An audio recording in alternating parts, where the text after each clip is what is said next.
Welcome to Building Tomorrow. My name is Matthew Feeney. I'm the director of Cato's project on emerging technologies. The usual host, Paul Matzko, is out, so I've been tasked to step in with my able-bodied colleague Peter Van Doren sitting opposite me. And today we are joined by Hal Varian, the chief economist at Google. Thanks so much for joining us today. Thank you for inviting me. So there's a lot to talk about. You're at Google, and there's I know you have a lot of thoughts about future of work and other pieces of your portfolio over at Google. But I thought it'd be good to start earlier. Before Google, what were you doing?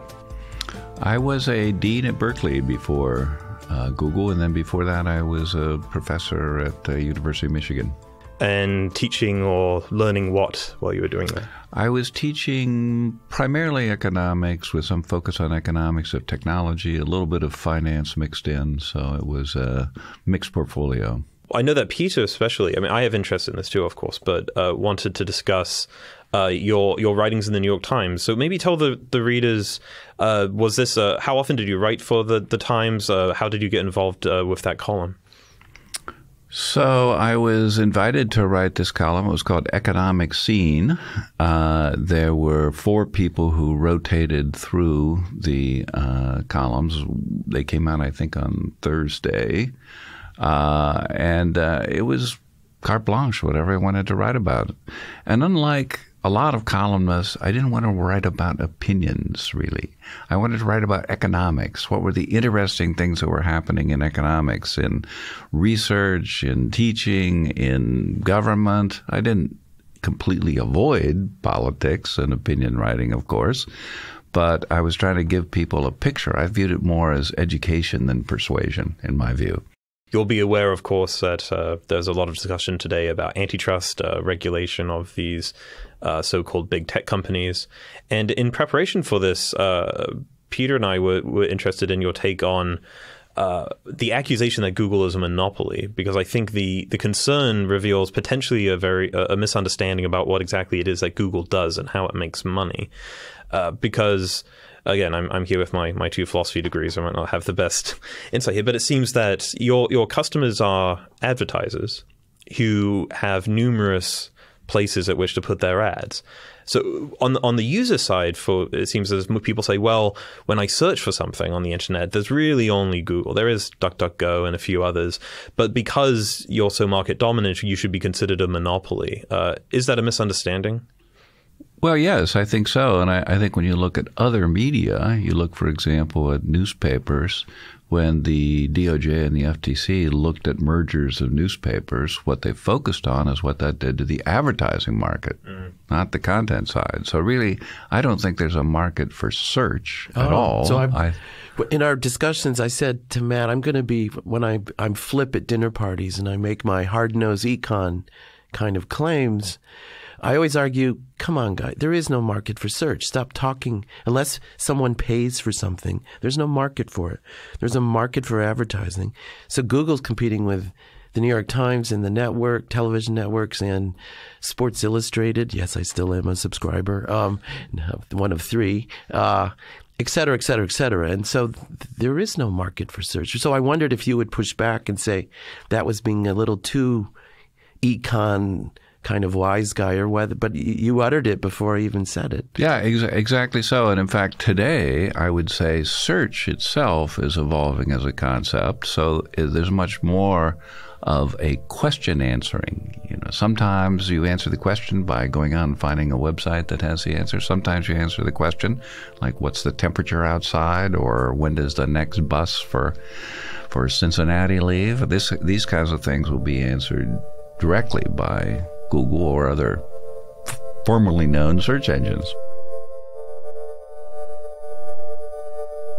What about the other concern people have when it comes to monopoly, which is that we think of Google, we think of the iconic search bar. But of course, I suppose technically now it's Alphabet, of which Google is a part. And the company's doing a lot more than just providing search. And it's building gadgets for homes. They're developing these. There was an idea a while ago for balloons to help deliver internet to third world countries. There's maps. There's tons going. Own websites. And the worry that people have is, well, Google just waits for some website or company to get prominent enough, and then we gobble it up with our billions. And that's another avenue of monopoly concern. What's the response of someone who works there to a claim like that? So let me start with the first question you asked, and then I'll get to that one. I can go through a few, yeah. I promise I will address that one as well. Larry Page, one of the founders of Google, always used to say the trouble with Google is you have to ask it a question. It should just give you an answer without having to ask a question. And that's actually the model of the Google Assistant, where we're trying to say, well, if you go this way, you'll get home 5 minutes earlier. Or if you do this, you'll find that. So you'll find these information conveyed to you that's useful, we hope, without really having to ask that question. Okay?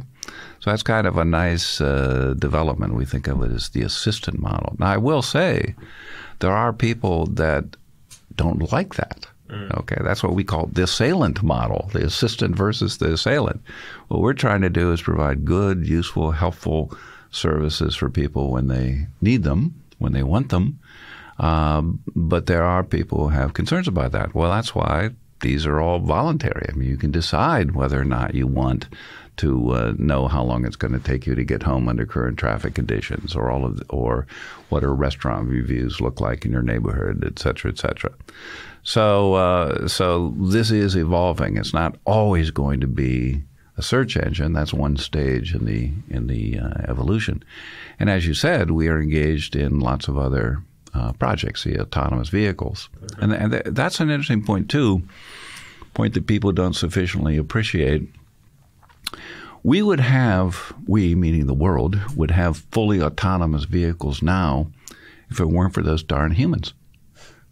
Because think about driving through Washington. I rode in the driverless car through Washington, and it's not the car that's the problem. It's knowing what those other people are going to do.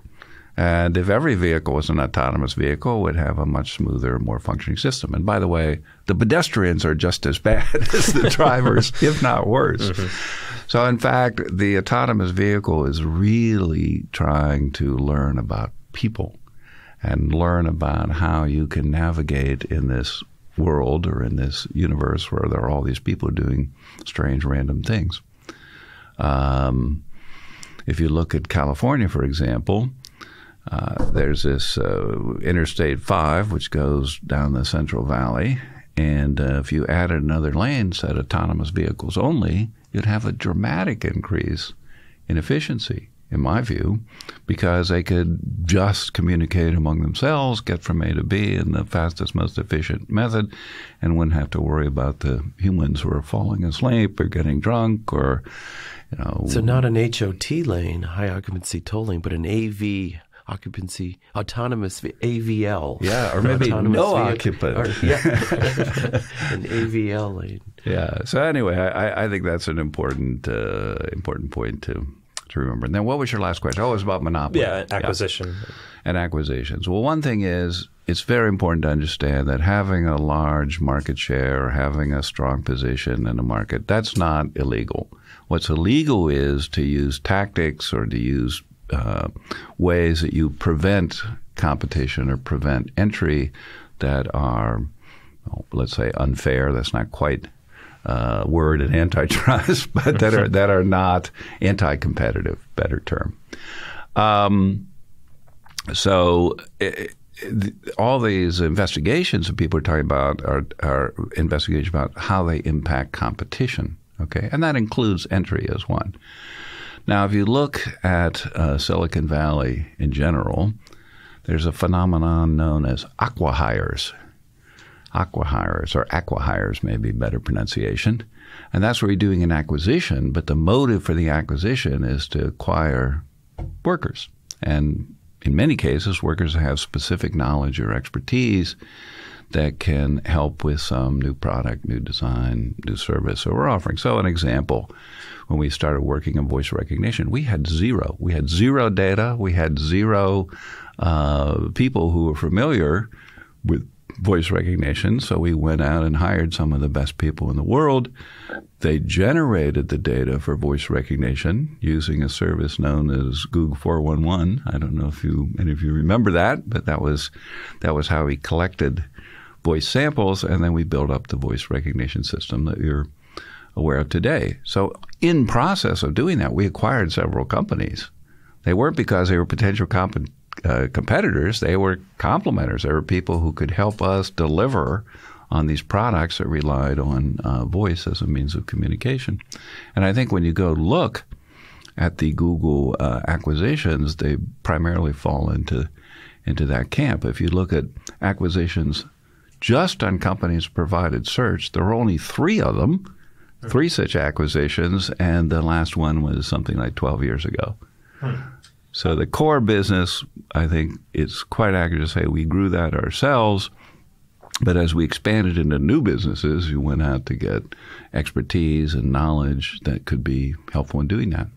I was at Google earlier this year for a demonstration on some of the a lot of things, but one of the most impressive was this voice recognition system that they've built, and it was trained on people who have suffered from strokes or who have stutters, because of course most voice recognition systems struggle to understand them.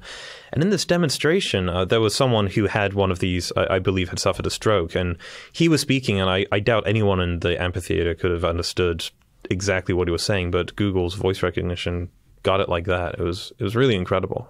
And there's a lot of interesting stuff happening there. It must be fun to work in the future. Absolutely. Absolutely. It's great fun. Another friend of mine was a former professor, was asked, well, why are you at Google? Why aren't you at a university? He said, wouldn't you want to be at Florence during the Renaissance? And it's an apt comparison. Just to go back to autonomous vehicles, my journal Regulation ran an article last issue by Kyle Logue, who teaches law and economics at Michigan, your former place of employment. And he argued quite strenuously that to ease, well, what should we do with automobile insurance in this coming transition? And he argued people are the problem, so we ought to make auto manufacturers strictly liable for all accidents. And I go, what? And then I kept reading and kept reading. And he said, well, we know that drivers are the problem, not the cars. And so this kind of Nader-oriented recall and stuff and car defects. He said, cars don't have defects. He said, people do. And I said, oh, all right.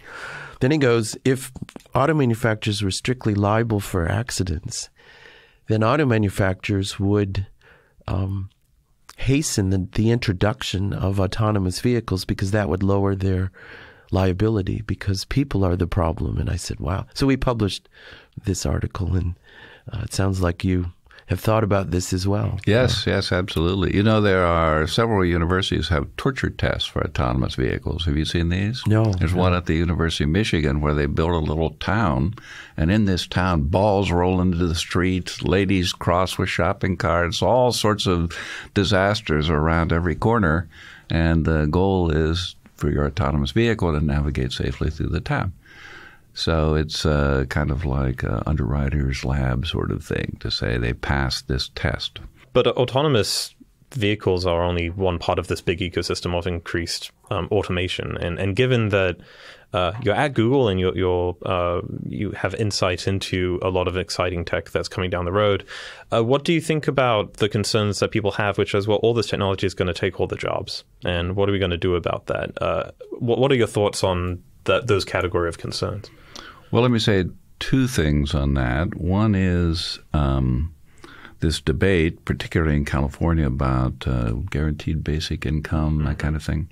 Well, some people like it, some people hate it, but everybody loves a 3-day weekend. So if we really became so productive that we could produce in 4 days what we now takes 5 to produce, well, then we can adjust the weekend. People can take that bonus in extra consumption, and they can take it in extra leisure. In fact, you know who has, this is a little trivia question, which country has the shortest work week in the developed world? And nobody ever guesses. Well, now that you've said no one ever guesses, I feel like I should just pick some obscure Western developed country. Liechtenstein? Liechtenstein. What? No, is it Latvia or San Marino? No, it turns out it's the Netherlands. 29-hour average work week. And the reason is they have a lot of part-time work. They had a recession one year, and they followed the German model of doing work sharing. Instead of laying off 10% of your workers, you had everybody work 10% less. Well, it's a reasonable idea. They did this for a couple of years. The recession ended. They say, okay, let's go back to normal. People said, no, we don't want normal. We like the 3-day weekends. We like having this 29-hour work week. And they've got a pretty good standard of living. They've got pretty good productivity. So that's a variable. We could decide collectively how we want to work. And as you know, we've seen all of this gig economy stuff. It's exaggerated to some degree, but we know there's a big demand out there for flexible work. One wonders what job is next. We've already gone through the. People are now very, very familiar with seeing robots in car factories or having all the stuff that Google makes when it comes to mapping and navigation. That all seems to have got rid of some degree of expertise. What's the next big sector do you think that's going to be hit by what people call automation? So remember, when we look at this robots in factory numbers, 50% of all robots are in auto factories. 30% are in assembly of consumer electronics.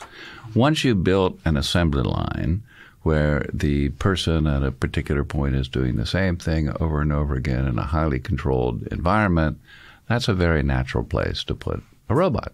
I mean, we've been optimizing the flow of work down the assembly line for 100 years. And that's a very natural direction to go. Now, if you look at the 10 largest occupations in America, number 2 is cashier. And we're already seeing cashiers disappearing in the sense that we're seeing self-checkout, we're seeing wave your phone at the system. That's not just digitization. That's having a payment system that makes sense, that's easier to use than this antique stuff called physical money. But it is something that we're going to see more and more of. And the reason we're going to see more and more of it is in the next 20 years, we're going to see quite tight labor markets. And this is something people don't fully appreciate. There were 2 big effects in the 20th century. Baby boomers coming online in the 60s and 70s, and women entering the labor force in large numbers. So those aren't going to repeat themselves. In fact, we're seeing the labor force decrease. Without immigration, the labor force in the U.S. would be literally decreasing as the baby boomers retire. And basically, in the women's participation in the labor market, that's pretty much saturated at around 85%. So that means you've got this kind of double whammy. You've got the technology evolving to be able to do more complex things, and making change and being a cashier, that's not all that complex. So they're evolving to do that. And at the same time, we're seeing a shrinkage of the labor force, or at least in the U.S., the labor force is growing at half the rate of the population growth. And if you look at other countries, it's far worse. So look at China with the one-child policy. That's a demographic disaster. So the Chinese really have to invest in automation, robotics, and artificial intelligence just to keep their output per person up. They've got to increase productivity in order to maintain their standard of living. And it's not just China, it's Japan, which is far down this road, Korea, down this road. You look at Germany, Italy, all around the world. They're below replacement rate on the birth side. Absolutely. Absolutely. And by the way, right now, in the U.S., we've got the lowest birth rate ever recorded in the U.S. Which, given that we're in a boom. Yeah. That's lots of economists or economic demographers are kind of scratching their heads about that. Because the birth rate always goes down during a recession for obvious reasons. But it has not come back. It has not come back. Exactly right. The literature's kind of scratching its head about that. Given that we're sitting in a public policy think tank, given these concerns, what government policies would you argue for or advocate in light of these concerning trends? Well, it's one of there's nothing wrong with having a declining population as long as you have increasing productivity, a declining workforce, I should say, as long as you have the productivity growth that can maintain the standard of living. But when you look at the Bureau of Labor Statistics forecast, I think they just came out in the last few days, 8 out of the top 10 job categories were in healthcare.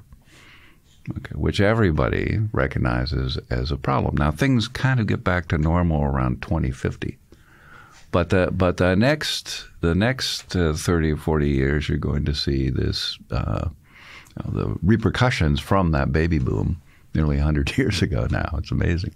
It's always been easy. In the 20th century, it was always easy to find workers because you had this big supply chain. Now, when we look forward, the number of workers is decreasing in the U.S., and it's going to be a tight labor market, and that will actually impact a lot of the worrisome trends that people are talking about now. I mean, there's a lot of issues about workers don't have sufficient power or wages are too low. But wages are going to be going up. I think there's no question that wages are going to be going up. This kind of gets back to the beginning of our conversation, though, which is that a lot of voters with these concerns who are observing some of these trends will perhaps put the blame in an inappropriate place. And I don't know what the answer to that is, because I'm a policy analyst and not a political consultant. But I do worry not just about – I'm very optimistic on the actual problems that technology will be able to solve, but this kind of painful growing period between does concern me politically. And because it ties into concerns about immigration and foreign policy and trade, and that can be potentially disastrous. Yeah, absolutely. There's a lot of work now at trying to look at jobs that will be most impacted. There's a nice finding by Jim Besson, who looked at the 1950 census. I think there were 150 occupational categories. Only one of them disappeared because of technological substitution, and that turned out to be elevator operator. The elevator operator. But it's important to remember the elevator operator didn't just operate elevators. They greeted people. They were security monitors. They answered questions that people have, delivered packages to people's doors. Those tasks are still being done. It's just that they fall under a different job title than they used to back in 1950. So you walk into a building, there's a security person, there's a receptionist perhaps, there's somebody who inspects the elevators, on and on and on. The tasks are still being done. It's just they're being done with a different job. And I don't want to get too optimistic here. After all, I am an economist. So to say that we've got aggregate supply of labor tightening, it's, I think, clearly the case. But you also want to make sure that people have the skills that are necessary to get jobs. And most jobs, even relatively low-paid jobs, are much more complex than intellectuals will admit, because they require a whole mix of different tasks. There's a wonderful website constructed by the Department of Labor called ONET, which is for each job category, they have the list of tasks that are associated with that job category. And if you think about a job like being a gardener, we don't think that as a high-paying job because they have to do such a wide variety of things. So you could replace one of those with a automation after $10 billion and 10 years of research, but you're going to find it really hard to replace all of those tasks. And people say, well, but that's not a good job. I don't know. People do gardening as a hobby. People don't do assembly line as a hobby. So you tell me which is a good job. Right. I just want to thank Hal for coming in. For those of you who aren't subscribing, please do. And until next week, be well.